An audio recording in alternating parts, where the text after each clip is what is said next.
start trying to get back into the game. But you got to figure, if something goes wrong, you may have put yourself in a spot where you may not be able to come back in the second half. Managing risk is a big decision here.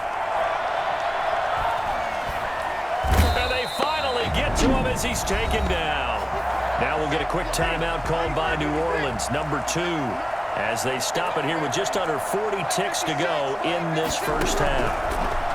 After the sack on first down, Brees, and his throw's going to be incomplete. Traquan Smith, the intended receiver, and now it's third down.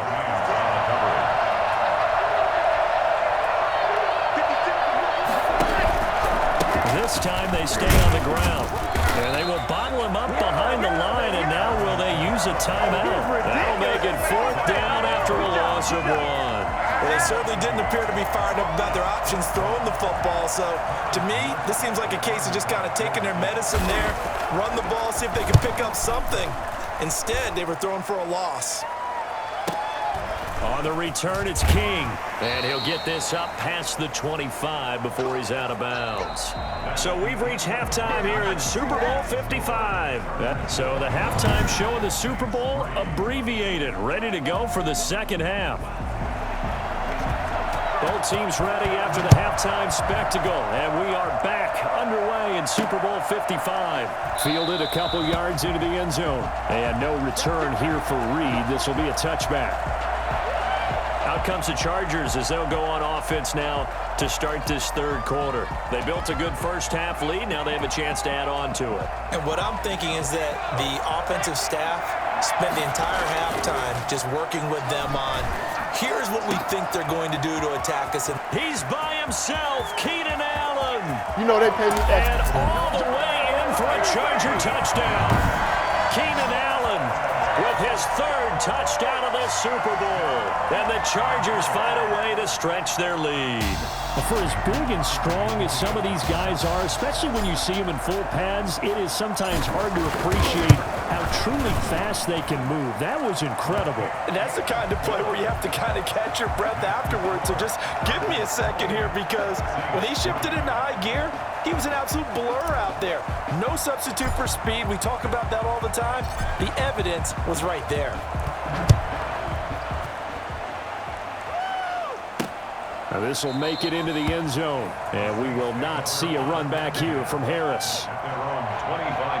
Now the attention turns to the Saints offense getting ready for their first possession of the second half. They trail offense, first time to touch the ball in quarter 3, and we'll see what they can do. And I can't wait to see what they have planned, because some teams script to start a half. Other teams just go, okay, these are the sequence of plays we want to run. These things worked well for us. And sometimes they throw in that big chunk play right away. Shocker. Try and get after them early and try and create a big play to give themselves some momentum. See what they have up their sleeve. Following the penalty, it's Kamara. The ball is out. Kamara fumbled it. And picked up by the Chargers. And they will set up shop, red zone territory at the 13-yard line. They may have the edge on the scoreboard, but that hasn't made them passive, has it? I mean, they dialed up a pretty good run blitz there. And Brandon, you know that all blitzes aren't just designed to get to the quarterback and the passer. Sometimes you're just trying to take away every gap, every hole that might be created in the running game, and they did it to perfection and caused a fumble there. Took away the gaps, took away the holes, took away the football. Not a lot of success to be found there. Oh, you got that right, partner, because if you're trying to make guys miss about 10 yards or so downfield, that's a pretty good play. But if you got to do it in your own backfield, I consider that a problem. That doesn't work too well.